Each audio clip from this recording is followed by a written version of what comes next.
The rust-stained auction notice had been nailed to the courthouse door for 63 days before Claire Donovan finally scraped together $500 in crumpled bills and loose change to bid on the abandoned Patterson homestead,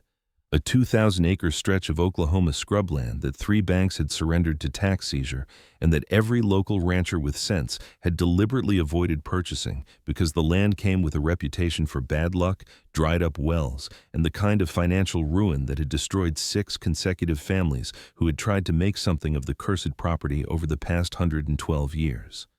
Claire bought the ranch anyway, with her 8-year-old son in tow and a conviction born from desperation that sometimes the only way forward is through the wreckage of other people's failures, betting everything on dirt that nobody wanted and a future that seemed as dry and cracked as the Oklahoma soil beneath her boots.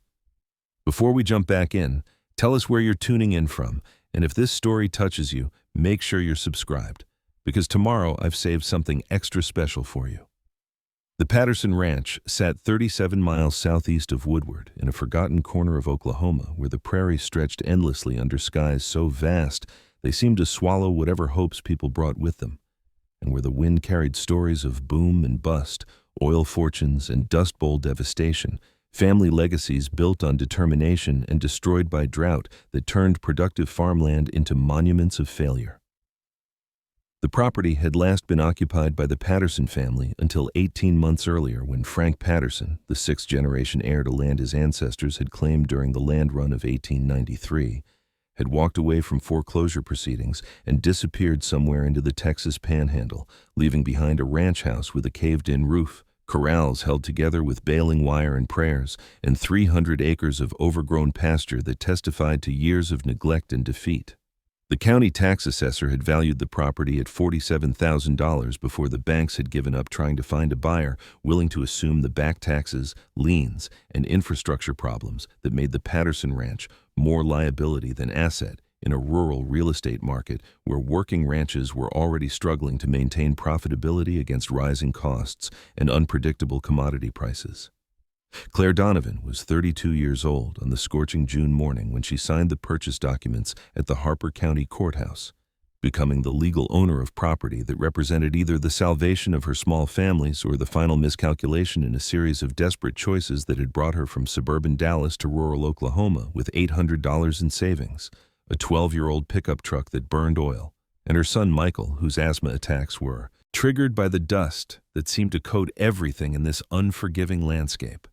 The $500 purchase price had consumed most of their remaining cash reserves, leaving Claire with $300 to somehow transform an abandoned ranch into a functioning home and income source before their meager savings evaporated completely and left them without options in a part of rural America where social services were stretched thin and economic opportunities for single mothers with limited job skills were virtually non-existent. Claire's education had ended with high school graduation in a Dallas suburb where her aptitude for mathematics and science had suggested possibilities for college and professional careers that had never materialized after she became pregnant at 19 with Michael, married the father against her parents' advice, and spent the next decade working retail jobs and raising her son while her husband's construction business cycled through boom periods and financial disasters that finally culminated in bankruptcy, divorce, and her ex-husband's departure to Arizona with a new girlfriend and no forwarding address for the child support payments that the court had ordered but that Claire knew she would never receive. The decision to leave Dallas and purchase the Patterson Ranch had been motivated by calculations that were equal parts desperation and determination, a recognition that urban poverty offered no realistic path toward stability or opportunity for a single mother whose employment prospects were limited to minimum wage service jobs that couldn't cover rent in a city where housing costs were rising faster than working class wages. Claire had spent 3 months researching rural property auctions throughout Texas and Oklahoma, looking for opportunities that might offer affordable housing and potential income sources that could sustain a small family willing to work hard and accept isolation in exchange for independence and the possibility of building something permanent in a world that seemed designed to keep people like her perpetually struggling at the margins of economic survival. The Patterson Ranch had appeared on a county tax auction website with a starting bid of $1 and a description that emphasized the property's problems while noting that it included a main house, several outbuildings, 3 stock ponds, and 2 water wells that the listing described as non-functional, requiring assessment and probable replacement, before the property could support residential occupation or agricultural operations. Claire's research into the Patterson Ranch had revealed a history that was simultaneously inspiring and cautionary, a story of multiple families who had attempted to build lives on land that seemed determined to defeat their efforts through droughts, economic downturns, and circumstances that locals attributed to bad luck, but that reflected the harsh realities of trying to sustain agricultural operations in an environment where success required not only hard work, but also adequate capital, favorable weather, and market conditions that were beyond any individual farmer's control. The original Patterson family had claimed the property during Oklahoma's land run of 1893, staking their future on 160 acres of prairie grassland that early settlers had believed could support wheat farming and cattle grazing if managed with the conservation techniques that agricultural extension agents were promoting throughout the Great Plains. Robert Patterson and his wife Margaret had arrived from Kansas with farming equipment, seed grain, and determination that had sustained them through the harsh first winter when temperatures dropped to -18 degrees, and their survival had depended on buffalo chips for fuel and the generosity of Kiowa families, who had shown them which native plants could supplement their inadequate food supplies. The Patterson homestead had prospered during the early decades of the 20th century when favorable rainfall and rising agricultural prices had allowed Robert and Margaret's children to expand the operation to 640 acres, supporting a diversified farming and ranching operation that had provided comfortable middle-class income during the 1910s and 1920s. But the combination of drought and economic depression during the 1930s had nearly destroyed the family's agricultural success, forcing them to sell half their land to pay taxes and debts while watching their remaining pastures turn to dust during the environmental catastrophe that drove thousands of Oklahoma families westward in search of survival and opportunities that no longer existed on the Great Plains. The Patterson family had survived the Dust Bowl through stubbornness and adaptation, transitioning from wheat farming to cattle ranching and implementing soil conservation practices that had allowed their reduced acreage to remain productive during the gradual environmental recovery that followed the return of normal precipitation patterns after World War II. Subsequent generations of Pattersons had maintained the ranch through various economic challenges and environmental difficulties, expanding the property back to 2,000 acres during the prosperous decades of the 1950s through 1980s when oil discoveries in western Oklahoma had created boom conditions that benefited agricultural operations through increased land values and local economic activity that supported rural communities. But the most recent generation's tenure had been marked by declining cattle prices, increasing operational costs, and personal difficulties that had culminated in Frank Patterson's abandonment of the property after his wife's death from cancer, had left him emotionally and financially unable to continue operating a ranch that required constant attention and resources that he no longer possessed. The property that Claire purchased for $500 represented the accumulated defeat of 6 generations of families who had tried to make the Patterson Ranch profitable, leaving behind infrastructure that was deteriorating and a reputation for difficulty that had discouraged other potential buyers who understood the enormous investments that would be required to restore the property to functional condition. Michael Donovan was 8 years old and small for his age, with his mother's dark hair and serious brown eyes that reflected an awareness of their family's precarious circumstances that seemed inappropriate for someone who should have been focused on third-grade concerns rather than adult anxieties about money and housing security. The boy had been born with respiratory problems that required expensive medications and occasional emergency room visits when his asthma attacks escalated beyond what home treatment could manage, creating medical bills that had contributed to Claire's persistent financial struggles and that continued to represent her greatest fear about their relocation to rural Oklahoma, where the nearest hospital was 43 miles away, and where dust from unpaved roads and agricultural operations could trigger breathing difficulties that might prove dangerous in isolated locations far from emergency medical services. Michael's intelligence and curiosity had manifested early, with reading skills that exceeded his grade level and a talent for mechanical understanding that allowed him to comprehend how machines worked and identify problems through observation and logical analysis. The boy had spent countless hours watching YouTube videos about machinery repair, construction techniques, and problem-solving approaches that he applied to fixing broken toys and household items with a patience and systematic methodology that amazed Claire and suggested capabilities that deserved better opportunities than their circumstances were currently providing. Preparing and narrating this story took us a lot of time, so if you're enjoying it, subscribe to our channel. It means a lot to us. Now, back to the story. The ranch house that would become the Donovan family's home was a single-story structure built from native limestone and rough-cut timber, constructed during the 1920s by the second generation of Patterson ranchers, who had designed the building to withstand the extreme weather conditions that characterized the Oklahoma prairie, with walls 18 inches thick and a design that incorporated passive cooling techniques learned from Hispanic builders who had developed construction methods suited to harsh climates. The house sat on a slight elevation overlooking a shallow valley where 3 stock ponds collected seasonal runoff, surrounded by cottonwood trees that had been planted during the 1930s and had grown into massive specimens that provided shade and visual evidence that water existed somewhere beneath the dry surface of the surrounding landscape. But the house's structural integrity had been compromised by years of neglect following Frank Patterson's departure, with a roof that had partially collapsed during the previous winter's ice storm, windows that had been shattered by vandals or wind-driven debris, and interior spaces that had been invaded by animals, weather, and the decay that inevitably claimed abandoned buildings in rural environments where maintenance was the only thing preventing structures from returning to the elements from which they had been constructed.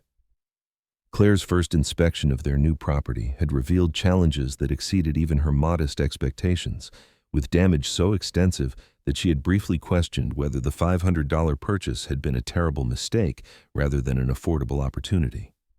The roof collapse had exposed the southern third of the house to weather damage that had destroyed ceilings, compromised walls, and created mold problems that made those rooms temporarily uninhabitable until major repairs could be completed. The plumbing system had been winterized improperly before Frank Patterson's departure, resulting in frozen pipes that had burst and created water damage throughout the house that compounded the problems caused by roof leaks and broken windows. The electrical system was outdated and potentially dangerous, with wiring that dated to the 1940s and service panels that represented fire hazards requiring immediate attention before Claire could safely occupy the house with her son. But despite the overwhelming nature of the repair work that would be required to make the house habitable, Claire recognized that the property's underlying structure remained sound, with limestone walls that had withstood over 90 years of Oklahoma weather and timber framing that showed no evidence of significant rot or structural failure beyond what had resulted from the roof collapse. The house's thick walls and elevated position provided natural advantages for temperature regulation and weather protection that would make it comfortable once repairs were completed. And the surrounding landscape offered resources, including native timber for repairs, stone for reconstruction work, and water sources that could potentially support both residential needs and small-scale agricultural operations if the property's wells could be restored to functionality. The water situation represented Claire's most immediate and critical challenge, surpassing even the house repairs in urgency because human survival required reliable access to clean water, and because agricultural operations of any scale would be impossible without irrigation sources for livestock and crops. The property included 2 wells that the county tax auction listing had described as non-functional, requiring assessment and probable replacement at costs that could easily exceed $20,000 if drilling to significant depths proved necessary to reach sustainable aquifers. The primary well sat 200 feet behind the ranch house, marked by a weathered wooden well house that protected a pump installation that appeared to date from the 1970s, with equipment that was clearly beyond repair and that would need to be completely replaced before the well could provide any water service. Claire's limited mechanical knowledge was sufficient to recognize that the well's failure resulted from equipment problems rather than lack of water, because the ground surrounding the well house showed signs of moisture and vegetation that suggested underground water sources existed at depths that properly functioning pumps could access. The second well was located near the main barn complex approximately half a mile from the house, serving what had been the ranch's livestock operations until Frank Patterson had sold his remaining cattle and abandoned the property. This well's equipment appeared to be more recent vintage, possibly installed during the 1990s, but had suffered damage from vandalism or weather that had destroyed the pump housing and contaminated the well casing with debris that would need to be removed before the water source could be evaluated for rehabilitation or replacement. Claire understood that solving the water access problem would require professional expertise and equipment that she couldn't afford based on her current financial resources, creating a circular dilemma where she needed functioning wells to make the property habitable but needed income to pay for well repair or replacement, and couldn't generate income without first making the property functional enough to support either agricultural operations or her family's basic residential needs. Claire's first night sleeping in the partially ruined Patterson ranch house had been an experience that tested her determination and forced her to confront the enormous gap between her desperate hopes and the brutal realities of their situation. As she and Michael huddled in sleeping bags on the floor of the least damaged room while wind whistled through broken windows, and the darkness beyond their flashlight beams seemed to contain all the accumulated failures of the families who had tried and failed to make this property sustain their dreams. Michael had struggled with his breathing in the dust-filled air, requiring 2 treatments with his emergency inhaler and causing Claire to lie awake calculating how quickly they could reach the hospital in Woodward if his condition deteriorated beyond what his medication could control. The boy had finally fallen asleep near midnight, exhausted by the long day of travel and the stress of adjusting to their new circumstances, while Claire had remained awake counting the money they had remaining and trying to identify any possible path forward that didn't require resources she didn't possess or skills she had never developed. The following morning had brought the kind of spectacular Oklahoma sunrise that reminded Claire why people had originally been drawn to settle in this harsh landscape, with golden light spreading across endless prairie and illuminating the cottonwood trees that surrounded their property in ways that made the abandoned ranch briefly appear beautiful rather than defeated. Michael had awakened with improved breathing and the resilient optimism of childhood, exploring the property with enthusiasm that temporarily lifted Claire's spirits, while also reminding her that her son's faith in their new life depended entirely on her ability to somehow transform this wreckage into a functioning home and stable future. The boy had discovered items left behind by previous occupants, including old tools, discarded machinery parts, and a collection of leather-bound journals in a barn storage room that documented decades of Patterson family ranch operations, providing historical records that revealed both the challenges and occasional successes that had characterized agricultural life on this property over multiple generations. Claire spent the morning conducting a systematic assessment of the property's resources and problems, documenting every building, structure, and potential asset that might contribute to creating income or reducing their expenses while identifying the critical repairs that would be absolutely necessary for survival versus improvements that could be delayed until circumstances improved. Her inventory revealed several potentially valuable resources, including a stock pond that appeared to hold adequate water for limited livestock operations, native prairie grasses on 300 acres that could support a small cattle herd if properly managed, and timber stands on the property's northern section that could potentially be harvested for both construction materials and modest income if market conditions were favorable. But every potential opportunity required upfront capital investment or expertise that Claire didn't possess, creating the familiar dynamic of poverty where the lack of resources prevented accessing opportunities that might improve circumstances, trapping families in cycles of deprivation that were difficult to escape without external assistance or extraordinary fortune. The sound of a diesel engine laboring up the gravel road that connected their property to the county highway reached Claire's awareness around 2 o'clock that afternoon, as she was attempting to patch broken windows using salvaged materials and determination that couldn't quite compensate for her lack of construction experience.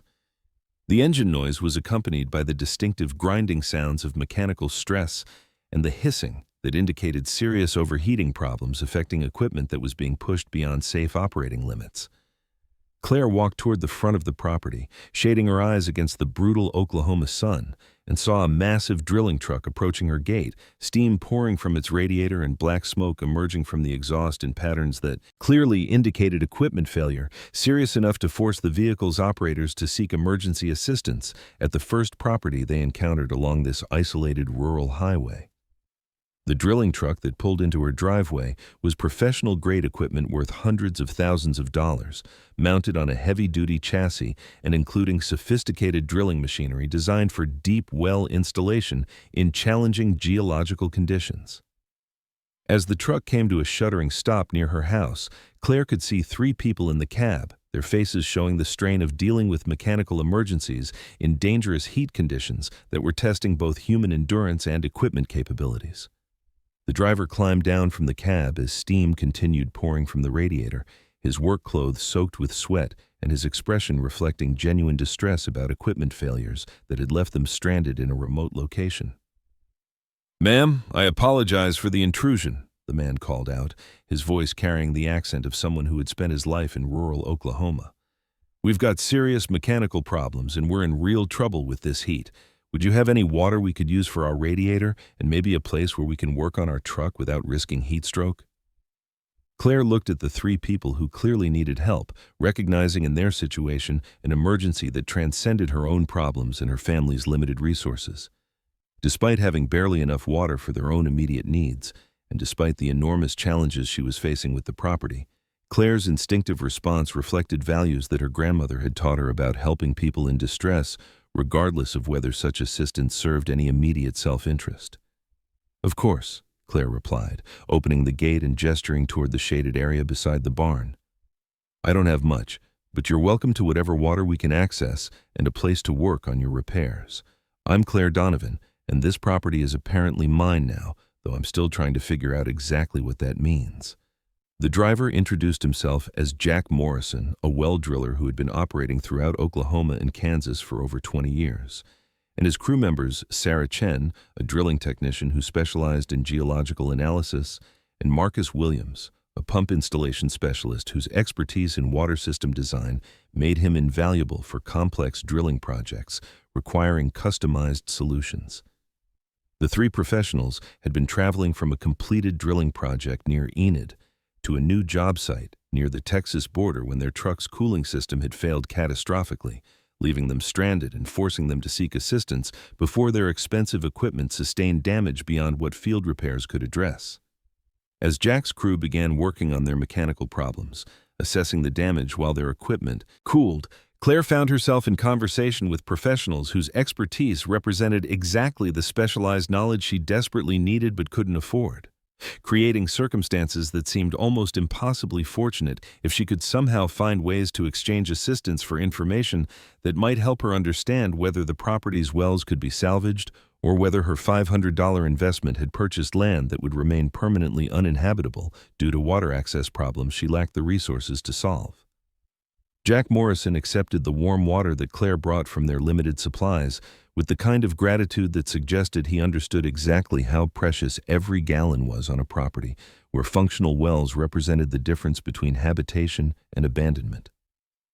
The drilling contractor had spent enough years working throughout rural Oklahoma to recognize desperation when he encountered it, and the condition of the Patterson ranch told him everything he needed to know about Claire Donovan's circumstances without requiring explanations that might embarrass a woman who was clearly operating on determination and very little else. Jack's crew set up their repair operation in the shade beside the barn, working with the efficiency of professionals who had dealt with equipment failures in remote locations, where mistakes could mean the difference between successful repairs and catastrophic breakdowns that would require expensive towing services and lost income from missed job commitments.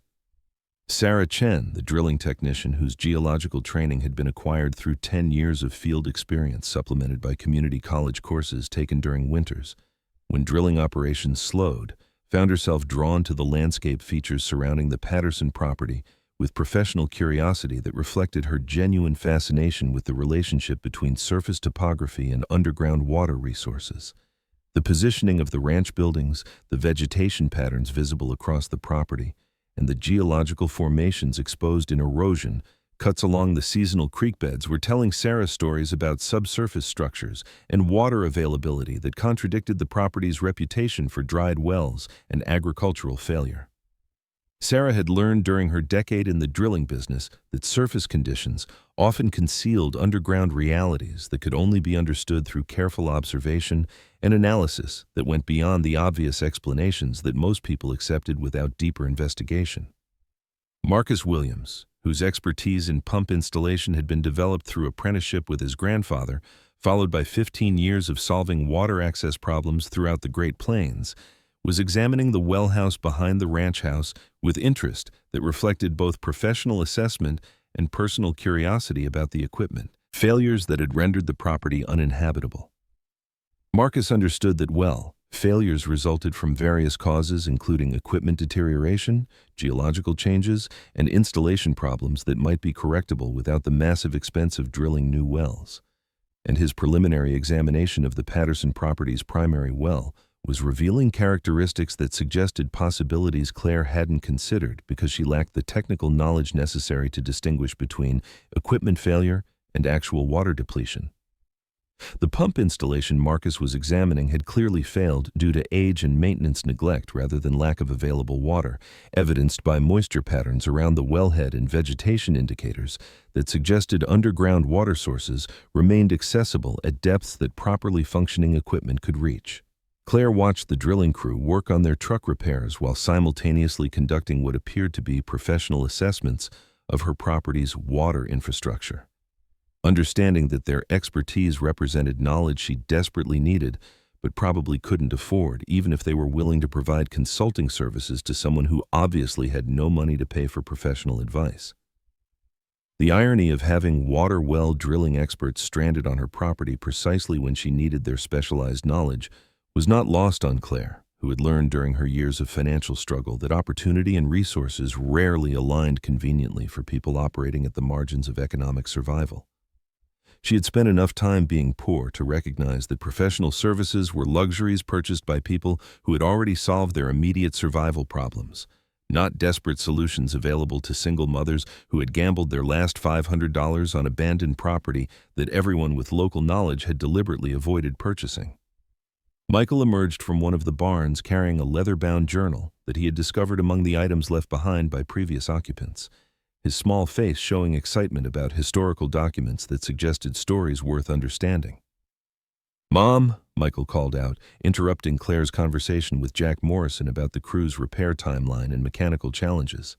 "These journals have records about the ranch going back to the 1890s. There's stuff in here about wells and water sources and underground features that the original family documented when they were first developing the property."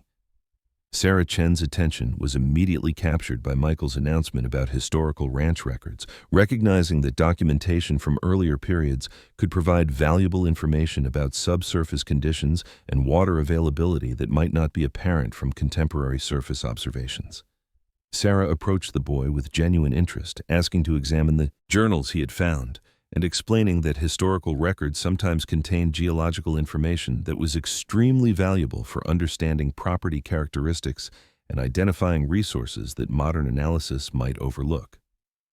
The journals Michael had discovered were remarkably detailed records maintained by successive generations of Patterson ranchers, documenting not only agricultural operations and financial transactions, but also observations about weather patterns, water sources, geological features, and landscape changes that provided comprehensive historical context for understanding the property's development over more than a century. The earliest entries dated to 1897, when Robert Patterson had filed his homestead claim, describing his systematic exploration of the property before selecting the location for his ranch buildings based on proximity to a natural spring and access to what he described as promising underground water indicators, including vegetation patterns and geological formations that suggested reliable aquifer access. Robert Patterson's documentation included hand-drawn maps showing the locations of various water sources he had identified during his initial property surveys, with annotations describing seasonal flow patterns, water quality characteristics, and his observations about the relationship between surface features and underground hydrology. Sarah Chen's examination of the historical journals was revealing information that contradicted the property's contemporary reputation for water scarcity and well failures, showing that early occupants had identified multiple water sources and had successfully operated agricultural enterprises that required significant water availability. Sarah's professional training allowed her to interpret Robert Patterson's 19th-century observations through the lens of modern hydrogeological understanding, recognizing that his descriptions of geological formations and vegetation patterns indicated subsurface conditions that should still support reliable water access if proper drilling techniques and equipment were employed. The discrepancy between historical water availability and contemporary well failures suggested that the problems affecting the Patterson property resulted from inadequate drilling depth, improper well placement, or equipment limitations rather than actual depletion of underground water resources, a distinction that had profound implications for whether Claire's $500 investment had purchased property that could become habitable or whether she had acquired a permanently dysfunctional liability. "Mrs. Donovan," Sarah said, as she studied the historical maps and geological observations recorded in Robert Patterson's journals, "these documents indicate that your property sits on top of geological formations that historically supported multiple productive wells and reliable water sources. The well failures that led to the property's abandonment might not reflect actual water scarcity, but rather inadequate access to the deeper aquifers that these early records suggest exist beneath the surface drilling depths that were attempted during more recent installation efforts." Jack Morrison joined Sarah in examining the historical records, his 20 years of drilling experience allowing him to recognize the significance of Robert Patterson's geological observations, and to understand that the property's water access problems might be solvable through drilling techniques and equipment capabilities that hadn't been available to previous occupants who had attempted well installation using less sophisticated approaches. Jack had encountered similar situations throughout his career where properties with reputations for water scarcity actually contained abundant underground resources that could be accessed through proper geological analysis and drilling to appropriate depths using equipment and techniques that exceeded what local contractors typically employed. Claire felt her chest tighten as she listened to Sarah and Jack discuss the possibility that the wells on her property might be fixable or replaceable at costs that could potentially be manageable, rather than the catastrophic expenses she had assumed would be required, recognizing that even modest hope felt dangerous when her family's survival depended on not allowing optimism to distract from the brutal arithmetic of their financial situation. Claire had learned through repeated disappointments that possibilities described by professionals often translated into costs that remained beyond her reach, regardless of how theoretically affordable they might be for people with access to credit, savings, or family support systems that she had never possessed. The gap between what drilling experts considered reasonable expenses and what Claire could actually afford represented a chasm that optimistic assessments couldn't bridge, creating the familiar dynamic where poverty excluded her from opportunities that were readily available to people whose economic circumstances provided buffers against the uncertainties that made planning impossible for families living without margins for error. Marcus Williams had completed his examination of both wells on the Patterson property, returning with assessment findings that complicated Claire's understanding of her situation while simultaneously introducing possibilities she hadn't considered realistic given her limited resources and technical knowledge. Marcus explained that the primary well behind the ranch house had been drilled to only 180 feet, a depth that had probably been adequate during periods of normal precipitation, but that was insufficient during drought conditions that had dropped regional water tables below the reach of shallow well installations. The well casing appeared to be structurally sound and properly installed, suggesting that restoration of water service would require replacing the failed pump equipment and potentially deepening the well to 250 or 300 feet to reach aquifer levels that remained sustainable during current environmental conditions. The secondary well near the barn complex had been drilled to a depth of 220 feet and had failed due to equipment problems compounded by contamination from inadequate sealing that had allowed surface water and debris to enter the well casing, creating problems that would require professional cleaning and rehabilitation before the well could provide reliable water service. "Mrs. Donovan," Marcus said carefully, aware that he was discussing expenses that probably exceeded what Claire could afford, "the good news is that both of your wells appear to be salvageable without requiring complete replacement and new drilling from scratch. The primary well would need pump replacement and probably deepening by about 70 or 80 feet, which would run somewhere between $8,000 and $12,000, depending on the specific geological conditions we encounter and the equipment requirements. The secondary well needs rehabilitation work that would probably cost $4,000 to $6,000, so you're looking at total costs in the range of $12,000 to $18,000 to restore both wells to functional service, which is significantly less than the $40,000 or $50,000 you might spend drilling entirely new wells. Marcus delivered this information with the careful tone of someone who understood that $12,000 to $18,000 represented an impossible amount for someone in Claire's circumstances, but who also wanted to provide accurate technical assessment rather than the false comfort of minimizing problems that would need to be addressed, regardless of whether discussing them was emotionally comfortable. Claire felt the familiar weight of financial impossibility settle over her as she processed Marcus's cost estimates, recognizing that $12,000 to $18,000 might as well be $12 to $18 million given her current resources and her complete absence of access to credit or loans that would allow her to undertake well rehabilitation work that was essential for making the property habitable. The $300 remaining from their initial savings after purchasing the ranch would cover perhaps 2 weeks of minimal living expenses if they were extraordinarily careful, and if no unexpected emergencies consumed their remaining cash. But that amount represented less than 2% of what Marcus was describing as the minimum necessary investment for restoring basic water service to the property. Claire's silence as she absorbed this information spoke volumes about the desperation of her situation, creating an awkward moment where the drilling professionals recognized they had confirmed what Claire had probably already understood, that her $500 bargain property required capital investments she couldn't possibly access through any realistic means.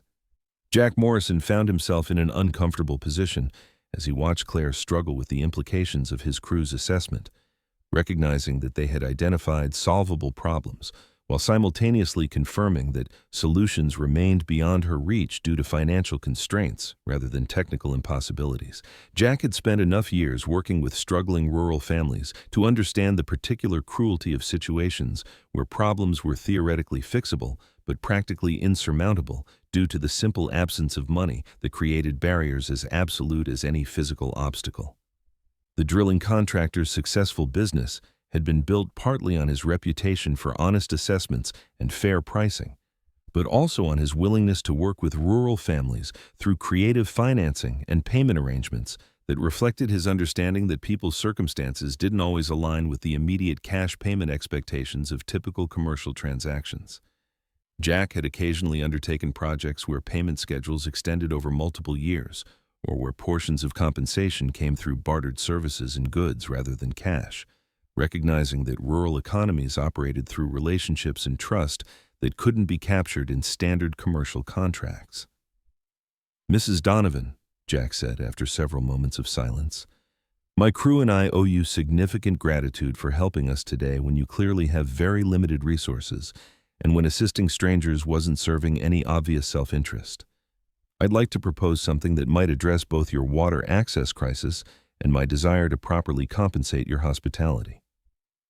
What if we were to rehabilitate your primary well as payment for the assistance you've provided today, handling the pump replacement and well deepening at no cost to you in exchange for the water and workspace you've made available and the time you've spent helping us solve our mechanical problems?"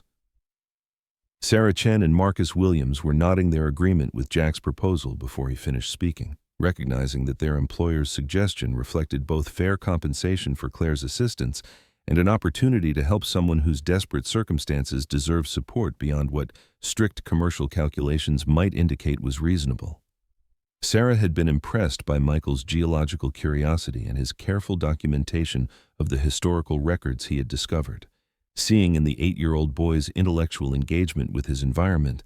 the kind of systematic thinking that suggested capabilities deserving encouragement and opportunity rather than the limitations that poverty imposed on children whose potential was constrained by circumstances beyond their control. Claire felt tears forming as she processed Jack's unexpected offer, understanding that rehabilitation work worth $8,000 to $12,000 represented generosity that exceeded simple fair exchange for the modest assistance she had provided to his stranded crew. The drilling contractor's proposal would solve her most critical immediate problem while preserving her remaining cash reserves for other essential needs. creating possibilities for making the ranch habitable that had seemed completely unrealistic based on her financial situation just moments earlier. Claire's emotional response reflected not just gratitude for Jack's generosity, but also the accumulated stress of months spent calculating impossible mathematics and trying to identify paths forward that didn't exist within her resource constraints, creating pressure that was temporarily released by encountering unexpected kindness from strangers who had no obligation to concern themselves with her family's survival. But Claire's practical nature reasserted itself quickly as she considered the implications of accepting such significant charity from people she had just met.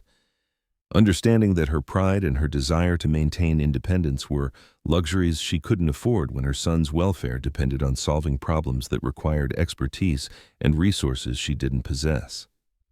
"That's incredibly generous," Claire said, her voice tight with emotion she was struggling to control.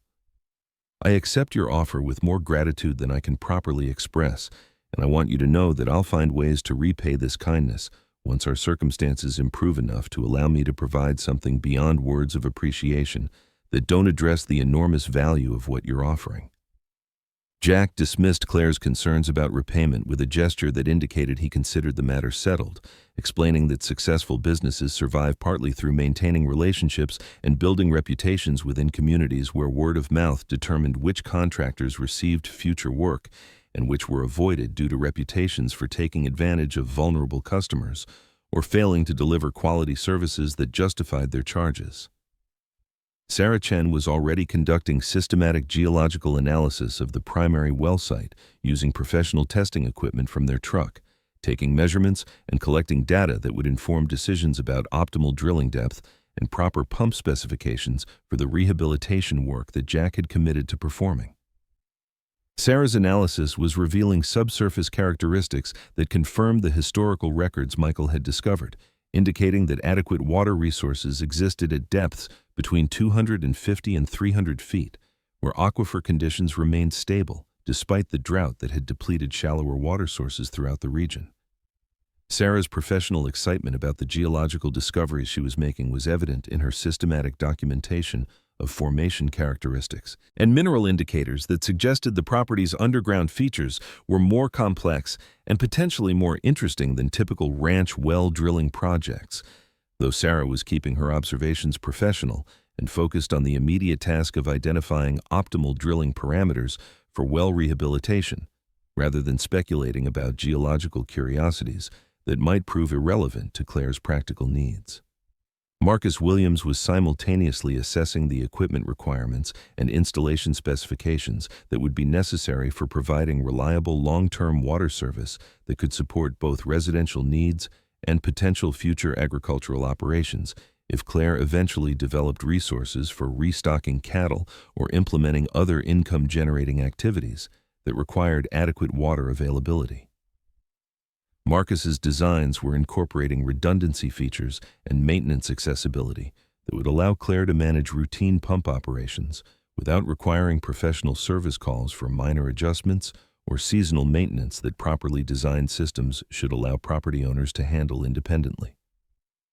Marcus had learned through years of rural water system installation that the most valuable service he could provide to struggling families was designing systems that minimized ongoing operational costs and maintenance expenses while delivering reliable performance that didn't create repeated financial demands on households operating with minimal resources and no buffers for handling unexpected repair costs.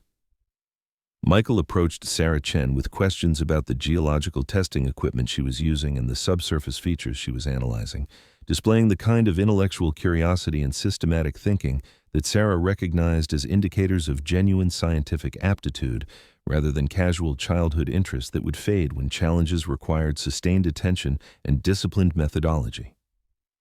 Sarah found herself explaining geological concepts and hydrogeological principles to an 8-year-old boy who was asking surprisingly sophisticated questions about rock formations, aquifer characteristics, and the relationships between surface indicators and underground water resources.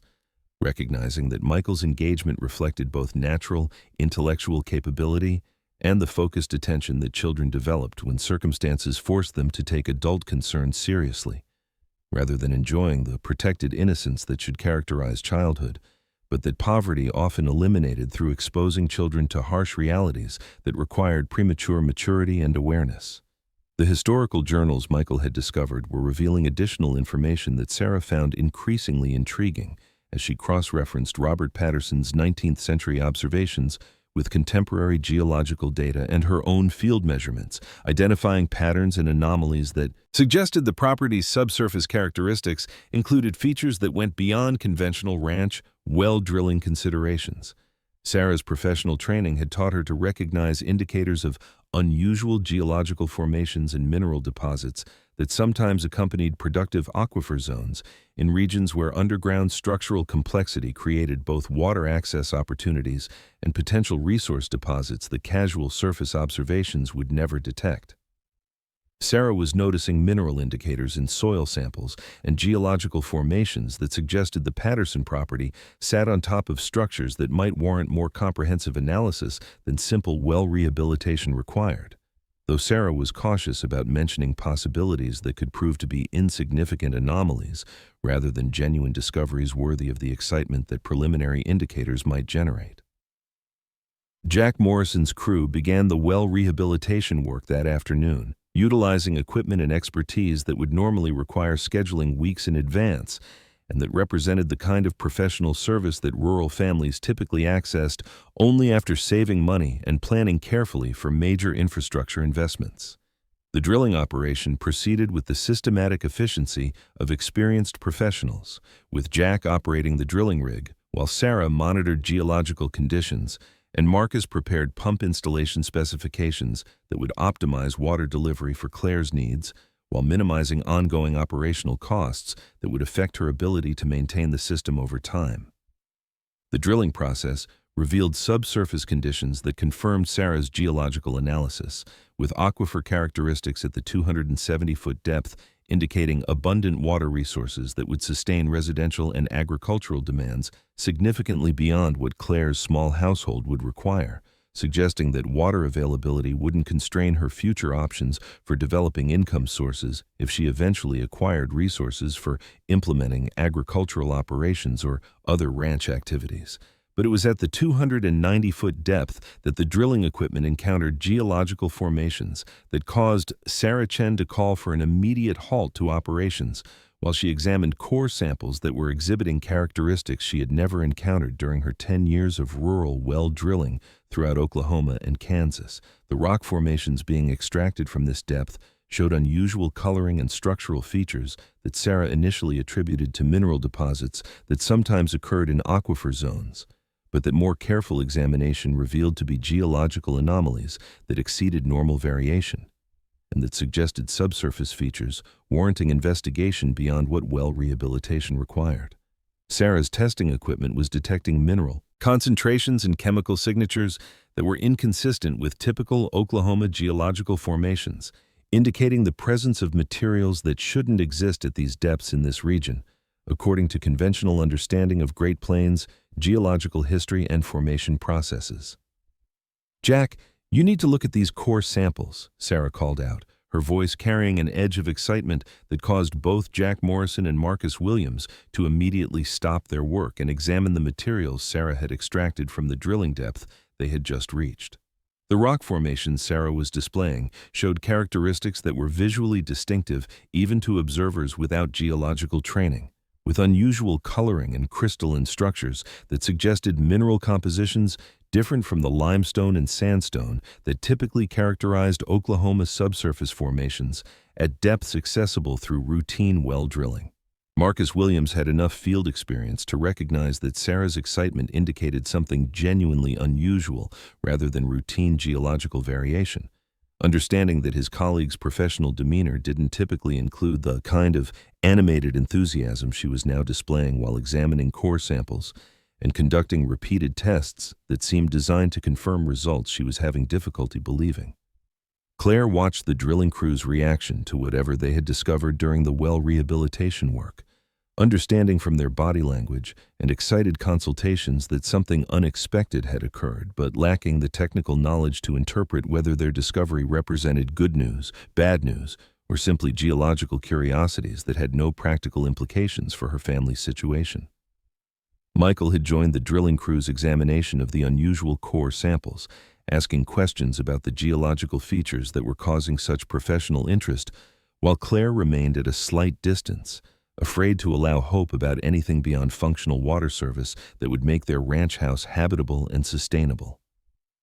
Claire had learned through repeated disappointments that unexpected complications typically meant additional costs or problems rather than fortunate discoveries, creating emotional reflexes that protected her from optimism that experience had taught her was usually a prelude to crushing realities that poverty made inevitable.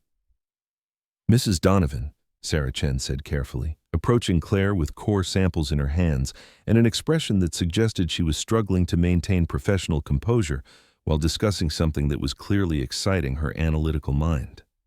"I need to be honest with you about what we've discovered during your well drilling, even though I'm not entirely certain yet about the full implications of these findings. The geological formations we encountered at 290 feet are exhibiting characteristics that are inconsistent with typical Oklahoma subsurface structures, showing mineral compositions and formation features that warrant much more comprehensive analysis than routine well drilling provides."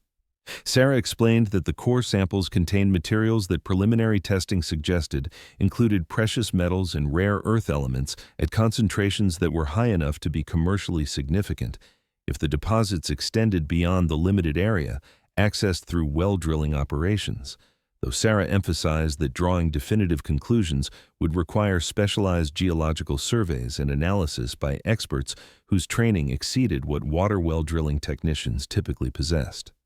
Claire felt her heart rate accelerate as she tried to process Sarah's carefully worded explanation, understanding that the drilling crew was suggesting they might have discovered something valuable beneath her property, but uncertain whether such possibilities represented realistic opportunities, or whether she was misunderstanding technical information that had different implications than what her desperate hopes were encouraging her to believe. The idea that the abandoned ranch she had purchased for $500 might contain underground resources beyond water seemed too incredible to credit, especially given the property's history of defeating every family that had attempted to make it profitable over more than a century of agricultural operations. Claire's practical nature made her suspicious of any scenario that suggested her family's desperate gamble on worthless property might somehow result in extraordinary fortune rather than the grinding poverty and ultimate failure that every previous occupant had experienced, creating emotional defenses against hope that experience had taught her was usually a cruel prelude to deeper disappointment. Sarah Chen spent the following morning conducting comprehensive geological analysis that went far beyond the scope of routine well drilling operations, using specialized testing equipment and techniques that her professional training had prepared her to employ, but that she had rarely needed during typical rural water access projects. The core samples extracted from depths between 280 and 310 feet were displaying mineral characteristics that Sarah's preliminary testing indicated included gold concentrations averaging 1.8 ounces per ton, alongside significant deposits of rare earth elements, including neodymium, dysprosium, and other materials that were essential for manufacturing electronics, renewable energy systems, and military applications that made these substances strategically valuable beyond their monetary worth, measured in conventional commodity markets. Sarah's professional excitement was tempered by her awareness that preliminary field testing could produce misleading results, and that definitive confirmation of commercially significant deposits would require laboratory analysis by specialists whose credentials exceeded what water well drilling technicians possessed, regardless of how thorough their field training had been. Jack Morrison recognized that the geological discoveries being made during Claire's well rehabilitation had transformed what should have been a straightforward 6-hour drilling project into something that required expertise and decision-making authority beyond what his crew possessed, creating obligations to provide Claire with accurate information while avoiding speculation that might encourage unrealistic expectations about resources that preliminary testing suggested existed, but that proper evaluation would require investments of time and money that could easily exceed whatever value the deposits might ultimately prove to contain. Jack had encountered unusual geological formations during previous drilling projects throughout his 20-year career, including several instances where mineral indicators had generated initial excitement that subsequent professional analysis had revealed to be insignificant concentrations that appeared promising in field testing, but that failed to meet commercial viability thresholds when subjected to comprehensive geological surveys and economic modeling that accounted for extraction costs and market conditions. The drilling contractor's responsibility to Claire required providing honest assessment of what they had discovered while acknowledging the significant uncertainties that would need to be resolved before anyone could reasonably conclude that the geological anomalies represented genuine economic opportunities rather than interesting but ultimately worthless subsurface curiosities. "Mrs. Donovan," Jack said as his crew completed the well rehabilitation work that had originally motivated their drilling operations, "I need to explain what we've discovered and what realistic next steps might look like for determining whether these geological findings represent anything beyond scientific curiosities. Sarah's testing indicates mineral concentrations that could potentially be commercially significant if they extend beyond the limited area we've accessed through well drilling, but confirming that would require comprehensive geological surveys conducted by specialists with credentials and equipment that exceed what water well contractors typically possess." Jack explained that proper evaluation of potential mineral deposits would require core drilling across multiple locations on the property to determine deposit extent and consistency, followed by laboratory analysis of samples by certified geological testing facilities, and ultimately economic modeling that would assess whether extraction would be profitable given the specific characteristics of whatever deposits existed and the substantial capital investments that would be required for developing mining operations capable of accessing resources at depths exceeding 200 feet below surface level.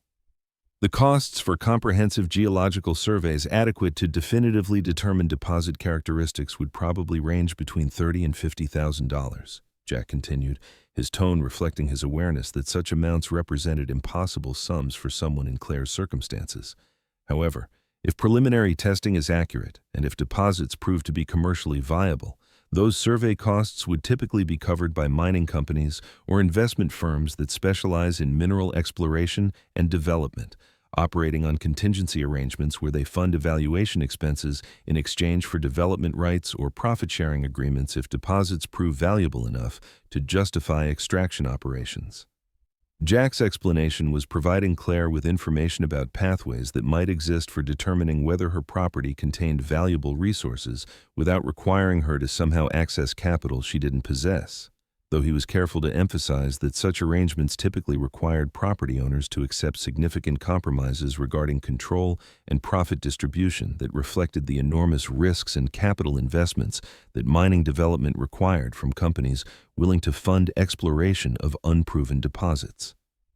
Marcus Williams had completed the pump installation that would provide Claire's primary water service, testing the system to confirm that water delivery met specifications adequate for residential needs while building in capacity margins that would support modest agricultural operations if Claire eventually developed resources for livestock or other ranch activities requiring reliable water access. The well was now producing approximately 12 gallons per minute at consistent pressure, drawing from aquifer zones at 270 feet depth where water quality testing indicated mineral content well within safe drinking water standards, and where seasonal variations would be minimal due to the depth providing insulation from surface conditions and short-term precipitation fluctuations. Marcus had designed the system with maintenance accessibility that would allow Claire to handle routine operations independently while minimizing ongoing costs that would affect her ability to sustain water service over time, given her limited financial resources and her lack of technical training in pump systems and water infrastructure management. Michael had been following Sarah Chen throughout her geological analysis work, absorbing technical information about rock formations and mineral testing with the focused intensity that characterized his engagement with subjects that captured his intellectual curiosity and provided escape from anxieties about his family's precarious circumstances that he understood better than any 8-year-old should need to comprehend. Sarah recognized in the boy's questions and observations the kind of systematic thinking that suggested genuine scientific aptitude, deserving encouragement through explanations that treated him as a capable learner rather than a child requiring simplified information that would fail to satisfy his obvious hunger for understanding complex phenomena through rigorous analysis rather than superficial descriptions. Sarah found herself explaining geological processes and mineral formation in technical detail that she would normally reserve for professional discussions with other geologists, discovering that Michael's questions often revealed sophisticated comprehension of concepts that most adults without scientific training would struggle to grasp, even with patient instruction and clear explanations. Claire spent that afternoon processing information that seemed too extraordinary to credit, while simultaneously trying to maintain emotional equilibrium that would protect her from hope that experience had taught her was usually a prelude to crushing disappointment when reality reasserted itself against optimistic projections that ignored the mathematical certainties of poverty and bad luck.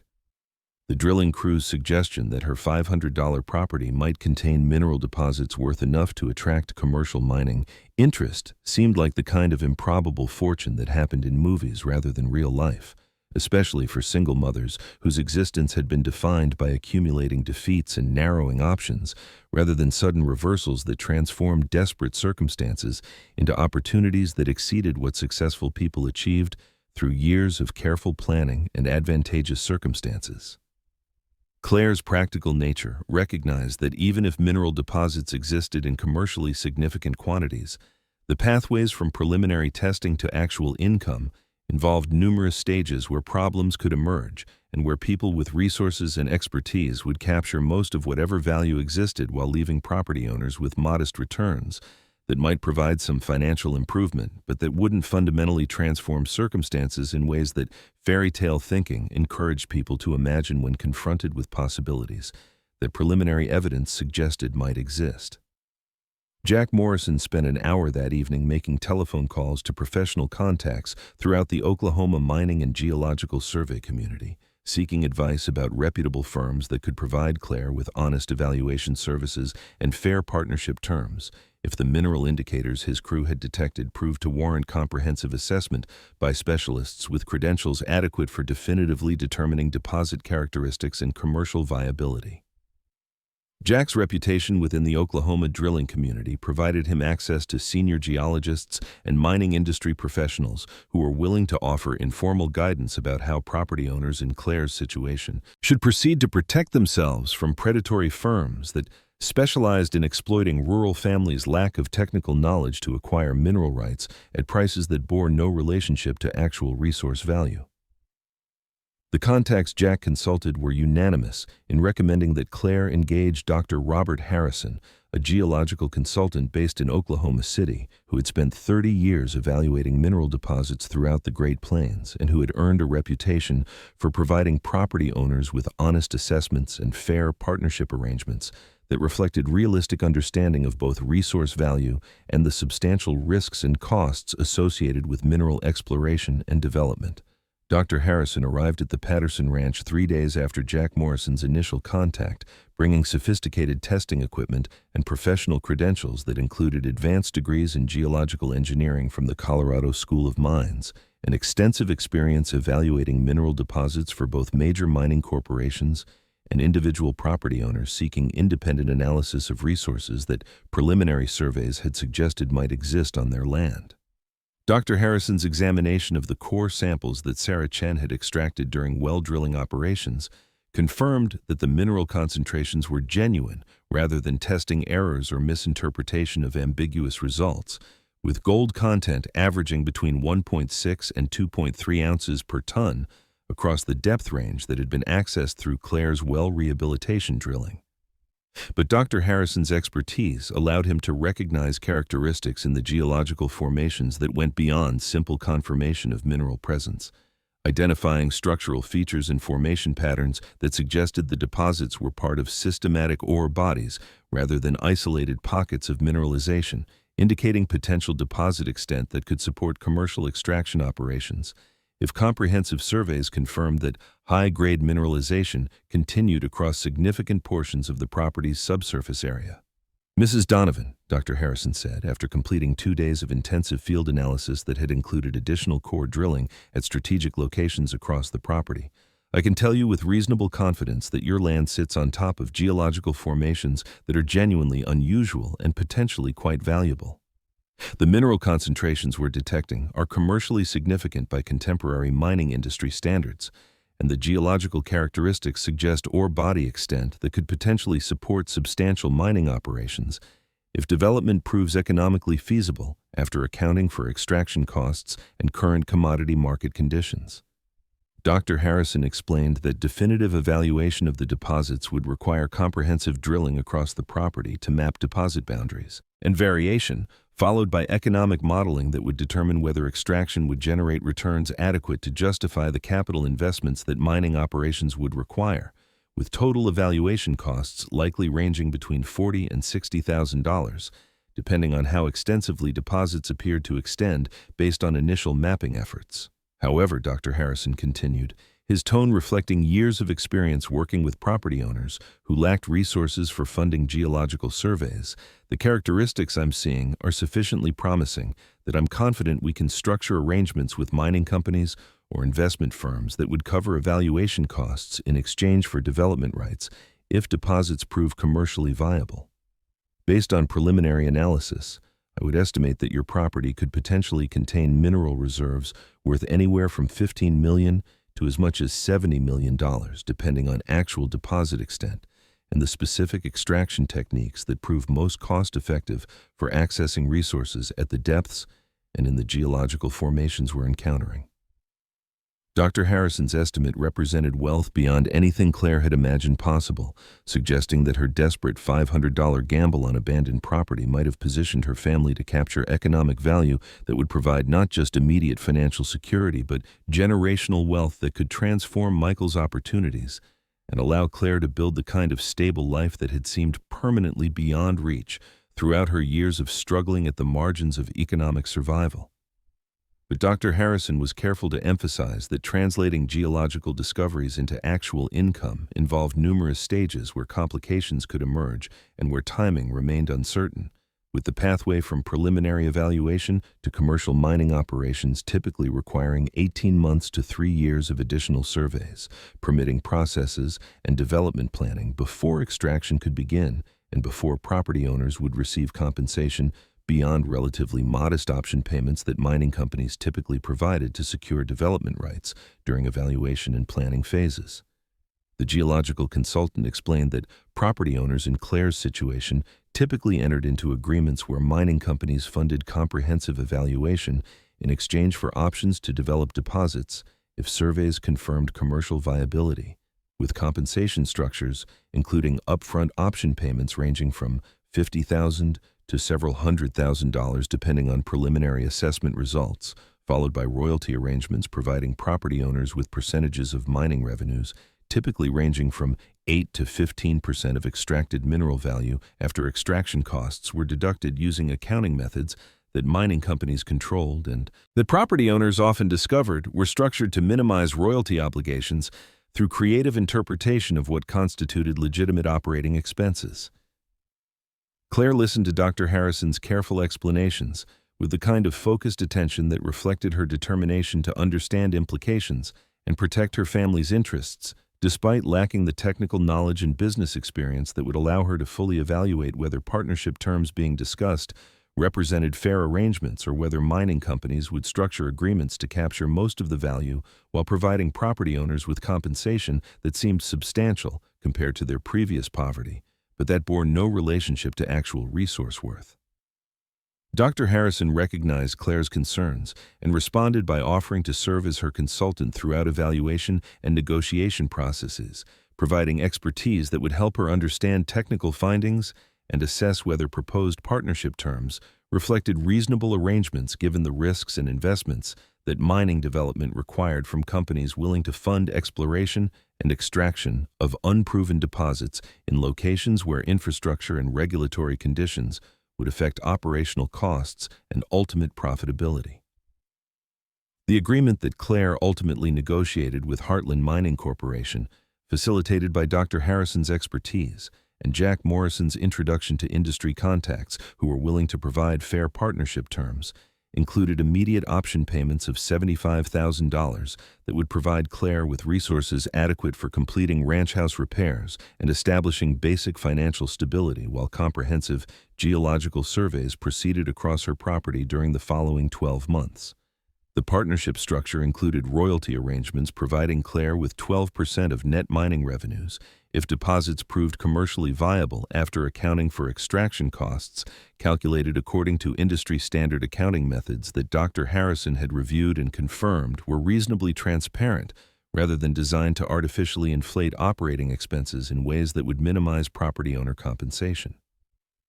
The agreement also included provisions allowing Claire to maintain residence on the property and continue limited agricultural operations in areas not required for mining activities, preserving her family's connection to land that was becoming not just their home, but the source of economic security that would fundamentally transform their circumstances and opportunities.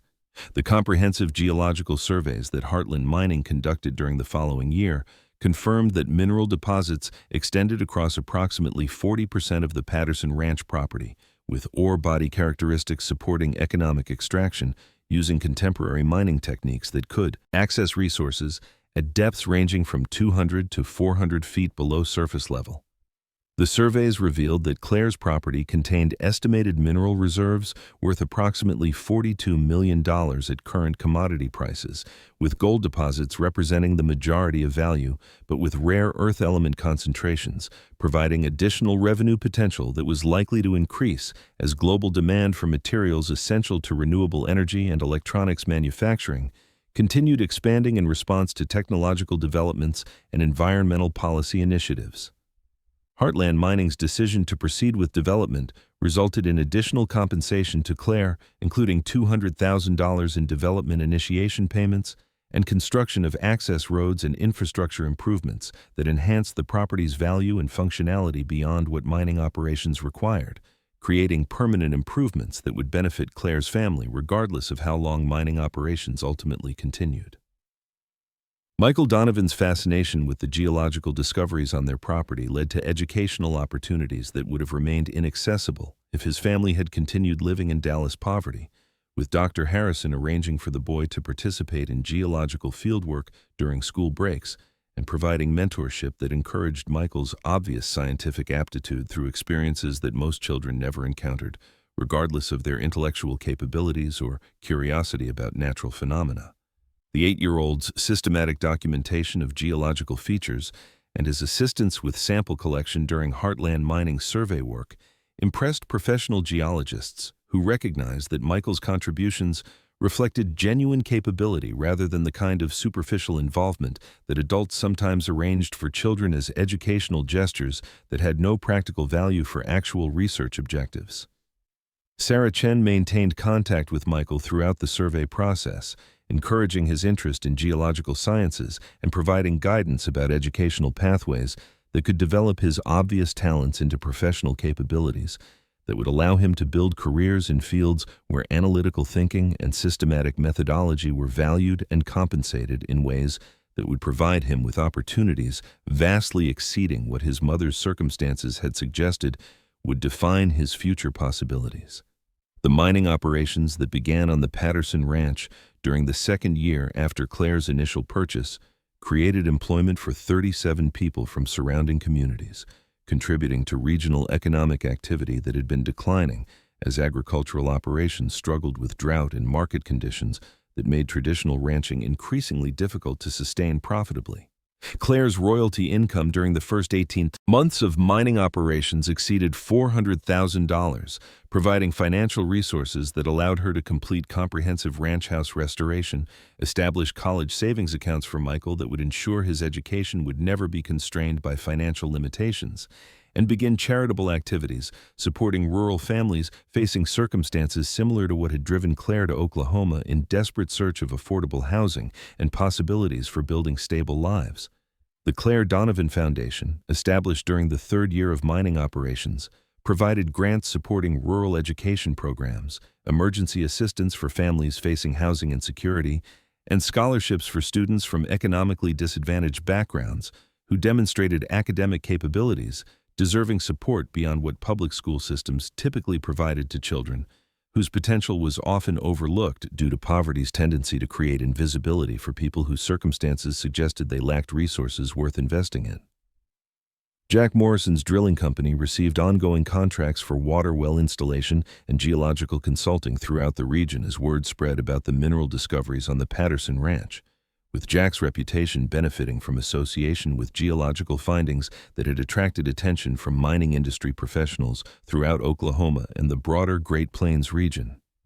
Jack maintained friendship with Claire and Michael, occasionally visiting the ranch to check on the well system his crew had installed and to observe mining operations that had resulted from the chance equipment breakdown that had brought his crew to Claire's property, precisely when her desperate circumstances made her receptive to accepting assistance from strangers whose expertise proved invaluable for identifying resources that would have remained undiscovered if not for the convergence of mechanical failures, geological curiosity, and human kindness that had characterized their initial encounter. Sarah Chen and Marcus Williams similarly remained connected to the Donovan family, taking professional pride in having contributed to discoveries that had transformed lives while validating their instincts that unusual geological indicators observed during routine well drilling warranted investigation beyond what typical commercial considerations would have justified. Claire Donovan's transformation from desperate single mother who had gambled her last $500 on abandoned property to financially secure landowner whose mining royalties provided income exceeding what most professional careers generated represented one of those rare instances where circumstances aligned to reward determination and risk-taking that easily could have resulted in complete failure if geological formations beneath her property had contained nothing beyond the water resources that justified well rehabilitation. But that wouldn't have solved her broader financial crisis or provided pathways out of poverty that had seemed inescapable when she signed purchase documents for property that everyone with local knowledge had deliberately avoided acquiring. But Claire understood that fortune alone couldn't explain outcomes that required not just lucky geological circumstances, but also her willingness to help Jack Morrison's stranded crew despite her own desperate resource constraints, creating relationships that proved essential for recognizing and developing discoveries that would have remained hidden if Claire had responded to strangers' emergency with the kind of protective self-interest that poverty often encouraged in people whose survival depended on hoarding whatever limited resources they controlled. The Patterson Ranch that had defeated 6 generations of families attempting to sustain agricultural operations became under Claire's ownership a different kind of legacy, demonstrating that land held value beyond what surface conditions suggested, and that resources could exist in forms that previous occupants never imagined. Despite spending lifetimes working soil that concealed treasures they lacked knowledge or circumstances to discover. The property's reputation for bad luck and failure was rewritten through Claire's experience into stories about second chances and hidden possibilities that could emerge when desperation intersected with opportunity in ways that seemed almost magical, but that actually reflected the prosaic reality that geological formations contained. Minerals that acquired value through human need and technological capability, rather than through any inherent quality that earlier generations could have recognized or exploited using knowledge and techniques available during their periods of occupation. Michael Donovan's childhood on the Patterson Ranch provided him with experiences that shaped both his intellectual development and his understanding of how fortune and effort combined in unpredictable ways to create opportunities that seemed unlikely, but that resulted from recognizable causes. Once circumstances were examined carefully through analytical frameworks that revealed connections between events that appeared random, but that actually followed patterns reflecting geological processes, human decisions, and the countless small choices that accumulated across time to produce outcomes that seemed inevitable in retrospect, but that could easily have developed differently if any of numerous contingent factors had varied from how they actually occurred. The boy's geological education began during well drilling operations that discovered mineral deposits and continued throughout mining development that demonstrated how scientific knowledge translated into economic value through processes requiring capital, expertise, and infrastructure that no individual could provide, but that corporations and investment firms could marshal when geological surveys confirmed deposits meeting commercial viability thresholds that justified risks and costs associated with mineral extraction operations. Claire maintained agricultural operations on portions of the property not required for mining activities, keeping small cattle herds and implementing conservation practices that demonstrated how mineral development and traditional ranching could coexist through careful planning and commitment to environmental stewardship that protected land quality and water resources while allowing economic activities that previous generations had believed were incompatible to proceed simultaneously on the same property. The ranch became a case study for universities and government agencies developing policies for integrated rural land use that recognized properties could serve multiple purposes rather than requiring exclusive dedication to single economic activities that limited flexibility and prevented property owners from adapting to changing market conditions and resource discoveries that created opportunities beyond what initial purchase decisions had contemplated. The story of how Claire Donovan purchased abandoned property for $500 and discovered mineral deposits worth $42 million became legendary throughout Oklahoma and the broader rural American West, inspiring other families to reconsider assumptions about worthless land and to recognize that resources existed in forms beyond what conventional agricultural thinking acknowledged or valued. But Claire understood that her family's transformation resulted from specific circumstances that couldn't be replicated through formulas or deliberate strategies, requiring instead the combination of desperate courage, human kindness, professional expertise, and geological fortune that characterized their particular experience,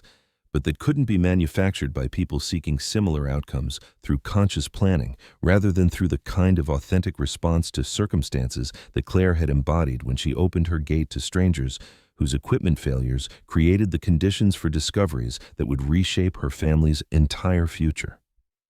Today, the Patterson Ranch operates as both active mining property and working cattle operation, demonstrating possibilities for rural economic development that integrate resource extraction with traditional agricultural activities, while providing employment and generating tax revenues, supporting regional communities that had been struggling with declining populations and disappearing opportunities as farming became less economically viable throughout the Great Plains. The Donovan family's commitment to using their mining income for supporting education, emergency assistance, and community development provides a model for how sudden wealth can be transformed into lasting benefits that extend beyond individual families to create opportunities, helping entire communities adapt to changing economic conditions that require flexibility and willingness to recognize value in forms that previous generations never considered or understood.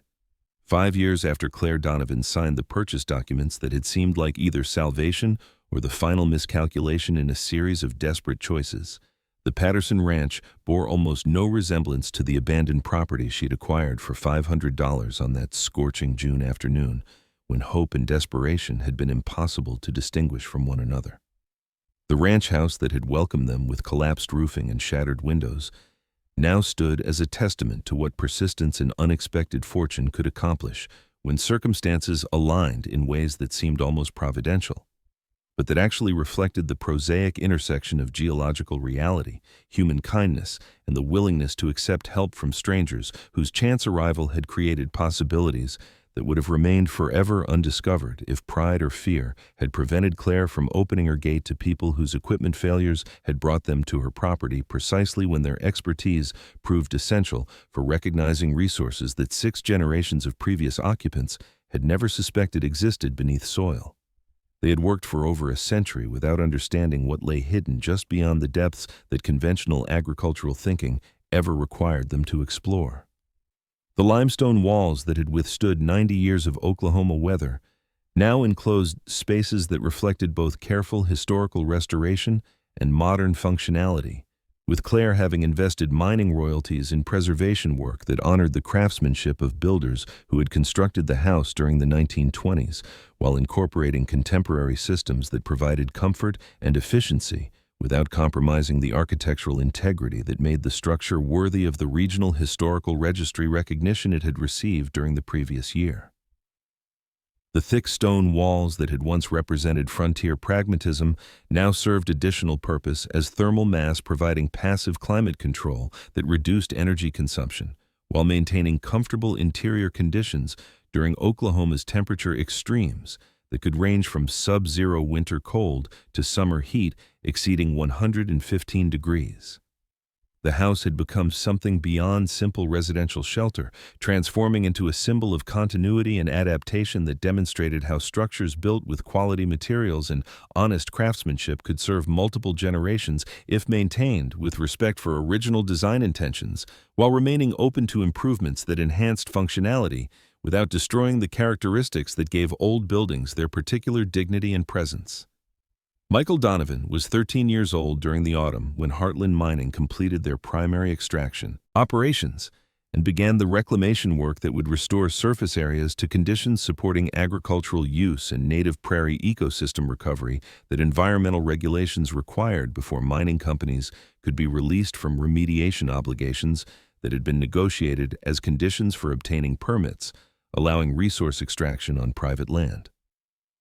The boy had grown from the small 8-year-old with respiratory problems into a confident young man whose intellectual capabilities had been nurtured through educational opportunities that mining royalties had made accessible, including enrollment at a specialized science academy in Oklahoma City,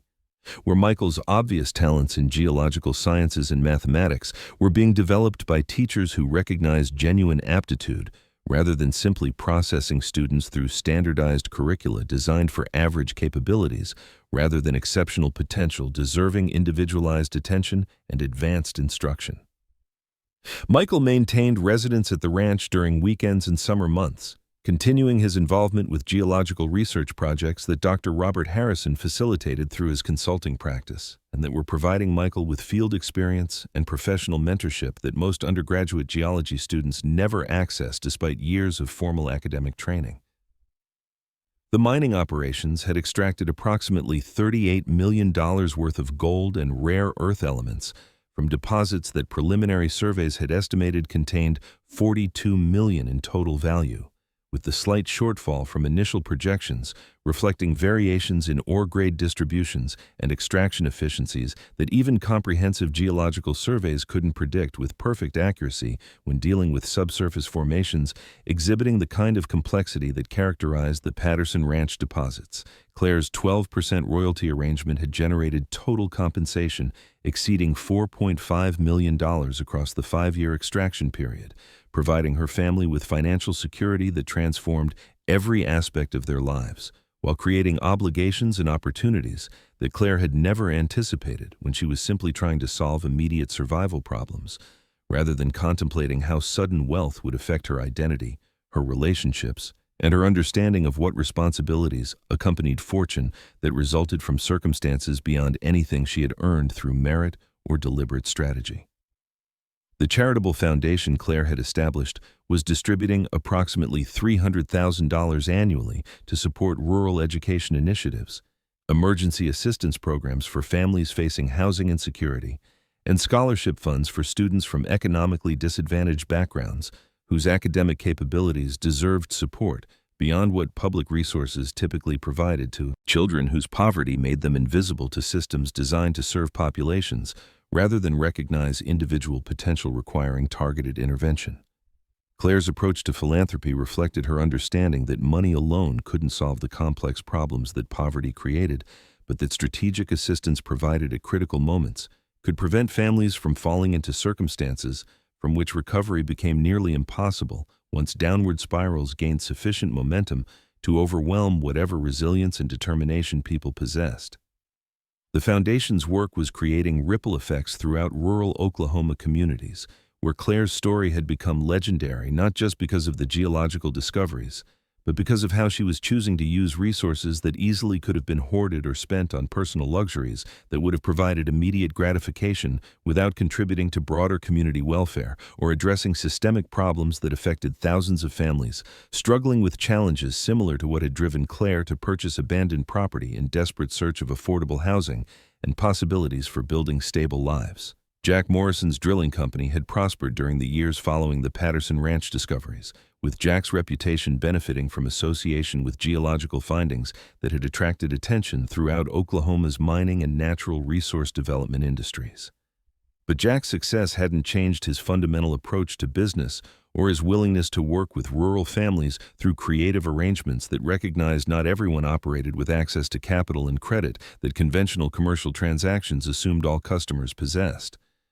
Jack maintained friendship with Claire and Michael, occasionally visiting the ranch to observe reclamation work and to share memories of the afternoon when mechanical failures had brought his crew to property where hospitality from a stranger had created relationships proving more valuable than any single commercial transaction could have generated, regardless of how profitable that isolated business might have been.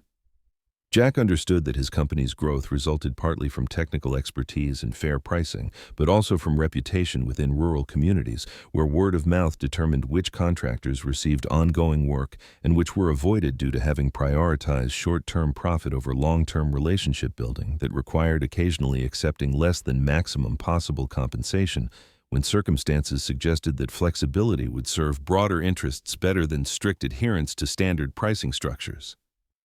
Sarah Chen had transitioned from field drilling work to full-time geological consulting, establishing a practice that specialized in helping property owners understand subsurface characteristics and mineral potential without requiring them to navigate complex technical information without guidance from experts who could translate geological data into actionable information, supporting informed decision-making about resource development opportunities.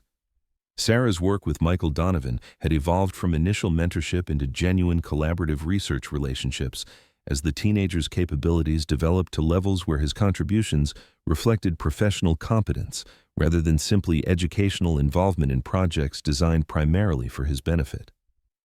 Sarah recognized that Michael's combination of natural aptitude, systematic thinking, and practical field experience was producing expertise that many graduate students never achieved despite years of formal academic training, suggesting that the boy's future in geological sciences would be limited only by how far his ambition and determination carried him, rather than by any lack of capability or opportunity that might have constrained his potential if his family had remained in Dallas poverty without access to resources that allowed talents to be developed rather than wasted through circumstances that prevented people from accessing education and experiences that would have revealed and nurtured whatever abilities they possessed. The Patterson ranch landscape bore permanent marks from mining operations that had extracted resources from depths that agriculture had never required anyone to disturb, with areas that had been excavated for surface access to underground or bodies now being restored to conditions supporting either agricultural use or native prairie ecosystem recovery depending on topography and soil characteristics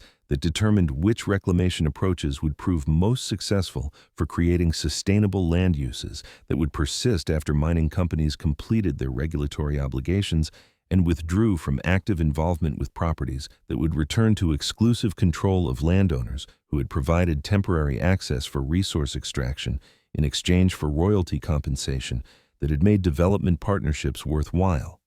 Despite requiring tolerance for disruptions that fundamentally altered familiar landscapes and created changes that would remain visible for generations, regardless of how successful reclamation efforts proved to be at returning disturbed areas to productive conditions, Claire walked these transformed sections of her property during early mornings, when Oklahoma autumn air carried the particular clarity that made distances seem both closer and more precisely defined than summer heat shimmer or winter cold ever allowed,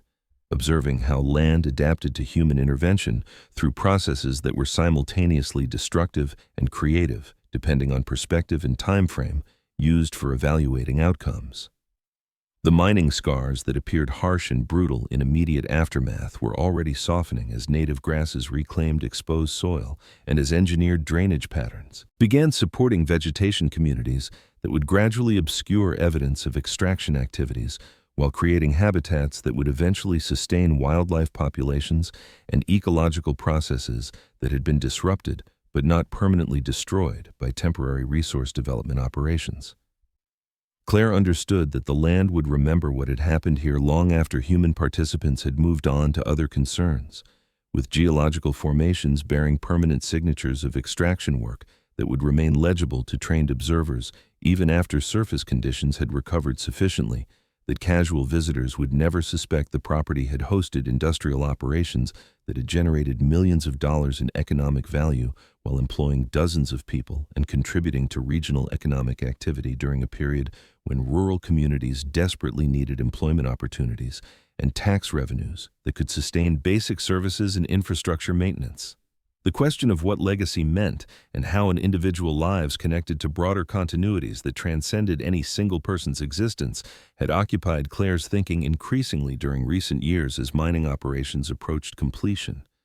and as she contemplated what the property would become once extraction activities ended and once Michael eventually pursued his own path toward whatever future his talents and ambitions would create. The ranch that had been purchased as desperate survival solution was transforming into something resembling a home place in the deepest sense of that term, representing not just physical shelter, but also emotional anchoring and identity connection that tied her family to specific landscape and community in ways that urban existence had never provided. Despite years of residence in Dallas neighborhoods, where anonymity and transience had been defining characteristics of social relationships and built environments designed for temporary occupation rather than multi-generational continuity, Claire recognized that she was experiencing something that previous Patterson family generations had known, but that modern American mobility had made increasingly rare: the sense of being rooted in particular soil that witnessed personal history and that would remain after individual lives ended, carrying forward whatever meanings and memories accumulated through years of occupation and through events that transformed ordinary property into landscape embedded with significance that transcended any monetary value that markets might assign to acres and mineral deposits and structural improvements. Michael's interest in continuing some form of connection to the ranch after completing his education and launching professional career remained uncertain in ways that Claire understood reflected appropriate developmental processes for 13-year-old boys whose futures should remain open to possibilities rather than constrained by premature commitments to paths that might prove ill-suited to whoever they became as they matured and discovered capabilities and interests that childhood couldn't fully reveal. Claire wanted Michael to know that the ranch would always represent home and possibility for him, regardless of where his life took him or what career decisions he made based on opportunities and ambitions that he couldn't yet fully understand, because his development remained incomplete and because the world would present options that didn't currently exist or that couldn't be recognized from his present vantage point. The security that mining royalties provided meant that Michael's choices could be driven by genuine interest and capability rather than by economic necessity that forced people into career paths serving survival needs rather than reflecting authentic vocational callings or intellectual passions deserving pursuit, regardless of whether they generated conventional markers of success and financial security. The broader community impacts of the Patterson Ranch discoveries and mining operations had exceeded what anyone anticipated when Heartland Mining first announced their intention to develop deposits that preliminary surveys had identified as commercially viable, with employment opportunities and economic activity generating benefits that rippled through regional economies in ways that created stability and hope in communities that had been experiencing decades of decline as agriculture became less economically sustainable, and as young people departed for urban opportunities that rural areas could no longer provide through traditional employment in farming and ranching operations that required fewer workers and generated lower margins as modern agricultural technologies and globalized commodity markets transformed the economics of rural life throughout the American Great Plains. The mining operations had demonstrated that rural landscapes contained value beyond agricultural applications, and that resource development could provide economic foundations supporting communities during transitional periods when traditional industries no longer sustained populations that had depended on farming and ranching for generations, but that needed new economic activities if they were to avoid the terminal decline that was transforming so many rural American communities into ghost towns, populated by elderly residents awaiting demographic inevitabilities that would complete processes of abandonment and dissolution that had been developing for decades. Claire's foundation work was attempting to address some of these broader challenges by supporting education initiatives that prepared rural young people for diverse career possibilities, rather than assuming that agricultural futures represented the only realistic options for children growing up in communities where farming had historically been the dominant employment and where alternative pathways remained underdeveloped due to lack of resources and limited access to educational opportunities that urban and suburban students took for granted. The scholarships and support programs that foundation funding made possible were creating options for students whose capabilities deserved development, regardless of whether they eventually chose to remain in rural communities or whether they pursued opportunities requiring relocation to urban centers where certain career fields concentrated due to industry clustering and professional network effects that made some locations more advantageous than others for specific types of work and advancement. The passage of 5 years had transformed Claire's understanding of what their Oklahoma relocation had actually accomplished beyond the obvious financial improvements that mining royalties had provided, revealing that the more significant changes involved psychological and social dimensions that were harder to quantify, but that ultimately mattered more than money for determining whether lives felt meaningful and whether daily existence reflected authentic values rather than simply accommodating to circumstances that were tolerated rather than embraced. The ranch had given Claire and Michael rootedness and purpose that Dallas poverty had never provided, despite years of residence in neighborhoods where they had maintained physical presence without ever experiencing the kind of community integration and landscape connection that rural life created almost automatically through shared challenges and mutual dependencies that characterized agricultural communities, where people understood their fates were interconnected in ways that urban anonymity obscured or prevented. Claire recognized that she had discovered something during their Oklahoma years that she hadn't known she was seeking when desperation had driven her to purchase abandoned property, finding in the process not just financial security but also identity and belonging that transformed her understanding of what constituted successful life and what legacies were worth creating and preserving for future generations.